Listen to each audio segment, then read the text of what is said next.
Hey guys, this is Market Update. We've got to talk about this new report from ARK Invest. This is the Bitcoin Monthly. We're going through some on-chain data here.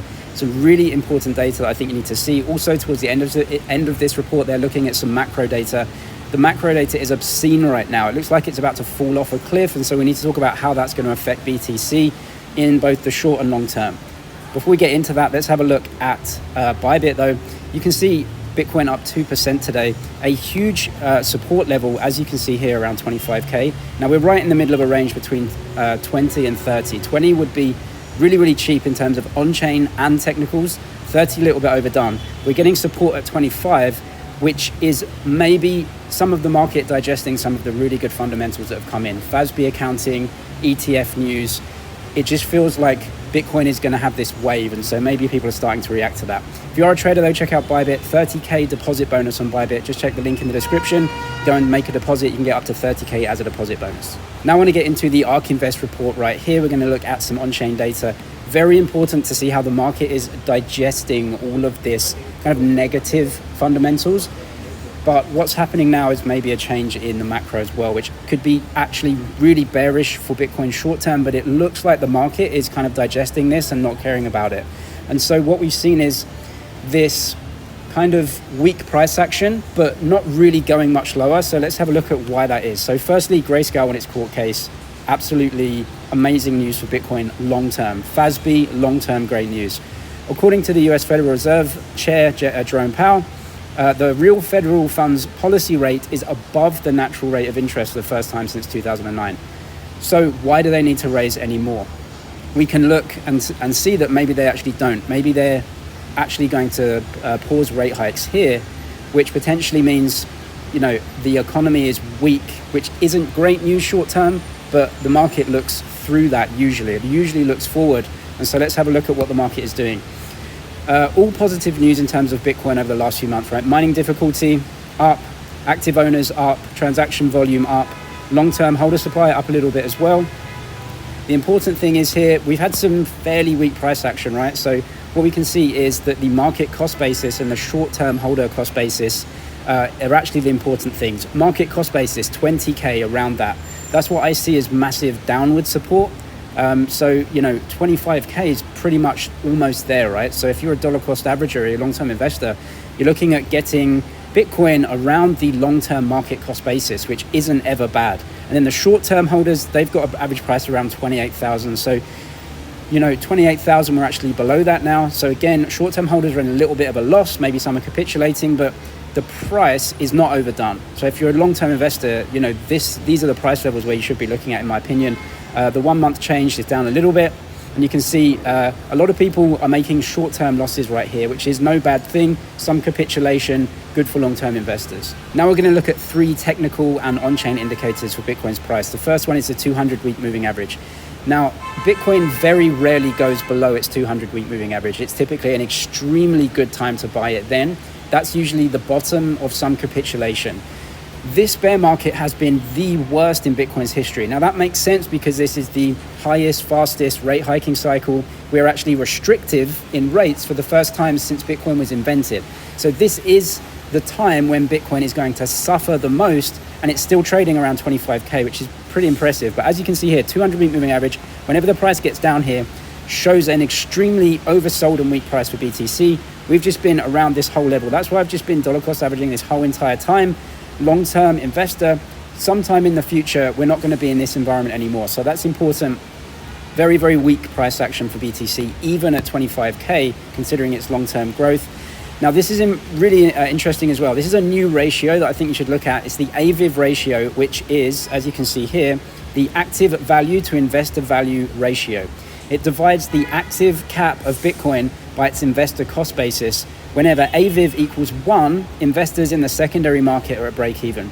What this does is take away a lot of the coins that are not active anymore, like Satoshi's coins or coins that are just like not even going to be used or can be used. Why that's important is it gives us a more accurate representation of where the market is, overbought, oversold. When we're around 1, that's apparently fair value for BTC, and we're around that right now.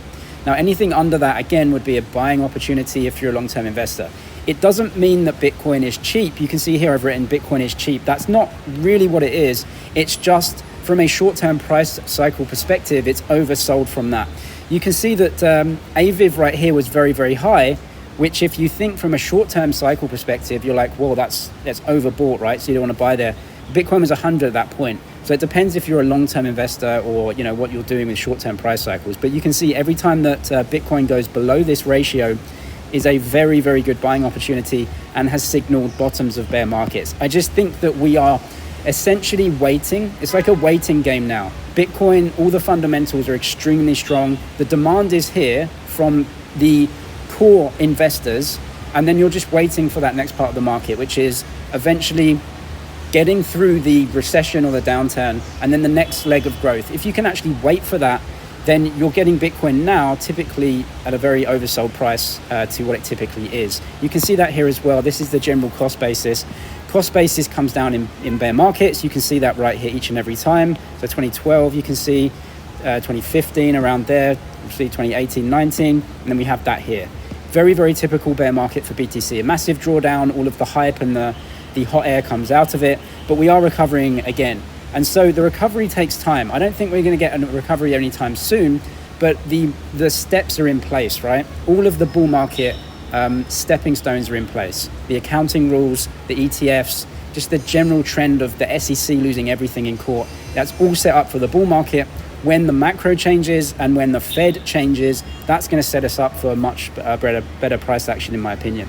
Now we've got 3 slides on the macro right here, which I think is even more important. What we're seeing is the macro data is abysmal right now. It's showing a massive, massive slowdown.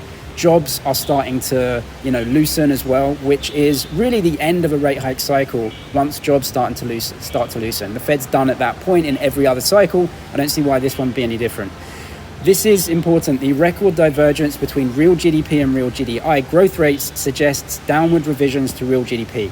This is the biggest divergence in literally since the 50s. What that means is that the data is about to be so soft that it becomes untenable for the Fed to keep saying that they're going to raise rates and that inflation is out of control because the lags in central bank policy. This is potentially really worrisome short term, even for BTC. As people lose their jobs, as there's less money to go around, there's less buyers for Bitcoin. Now, whether we're at the low point already or not, I don't know that. But looking through as a long-term investor, all of these periods for me are times to just pick up and be consistent with BTC. So we're seeing that potentially is very worrisome. The next thing is you can see real federal funds rate is actually above the natural rate of interest. Again, this just shows us that the Fed is sufficiently restrictive, that the rhetoric that they're saying, oh, we're going to raise one more time, or we're going to pause and raise, they say things to manipulate our behavior short term, but the fact is rates are already restrictive and the economy is showing signs of extreme weakness, even in the jobs market, which is the actual thing that the Fed wants to destroy. You can see this here, rates are sufficiently restrictive, and so why do they need to be more restrictive? Monetary policy impacts the economy with long and variable lags. The downward pressure on lending and borrowing should intensify from here as well. So there's going to be a massive battle between the short term, which seems just super awful for the economy right now, but then an amount of investors who are saying, we are now going to be buying a lot of BTC because we think the Fed's going to turn. There is going to be a battle here. I don't know who's going to win. It's going to be very volatile short term, I'm sure, with maybe some drawdowns as well. Even in bull markets, Bitcoin draws down 30% regularly, so you should be aware of that. The government revised employment down for a 6 consecutive months. The lagging indicator, employment has played as an oversized role in the Federal Reserve's rate decisions. Once jobs data is weak, they stop raising rates in every other scenario. The government has revised non-farm payroll stats down 6 consecutive months, posting to a labour market weaker than initial reports suggested.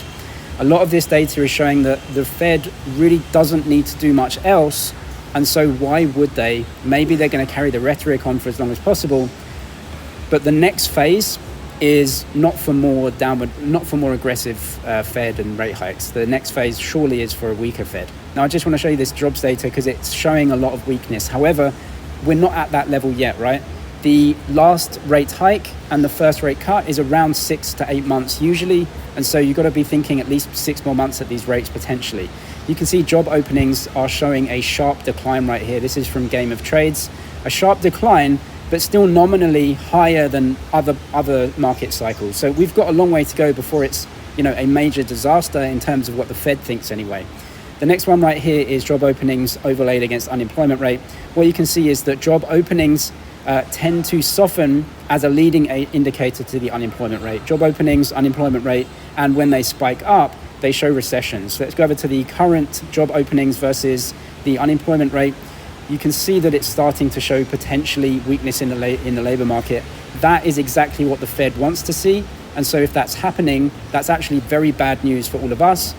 Bad news short term for Bitcoin in terms of having cash to buy, but it potentially signals the end of what the Fed is going to do. So it's a double-edged sword, and weakness is to be bought if you're an investor, in my opinion. Nowhere near the bull market yet then. Bitcoin is showing some strength, but it's really just waiting for the Fed to change course. That's when the bull market happens. That might not be for another 6, 12, 18 months to actually affect the Bitcoin price and break through that support of 32K. If you're a trader though, check out Bybit, the deposit bonus in the description, up to 30,000. You can also check out the Crypto Investor course. I updated it with my investment strategy through the next Bitcoin halving, because this is the time to plan for the next bull market. Check the link in the description for that as well. I'm James, this Money G. Cheers for watching, and I'll see you in the next one.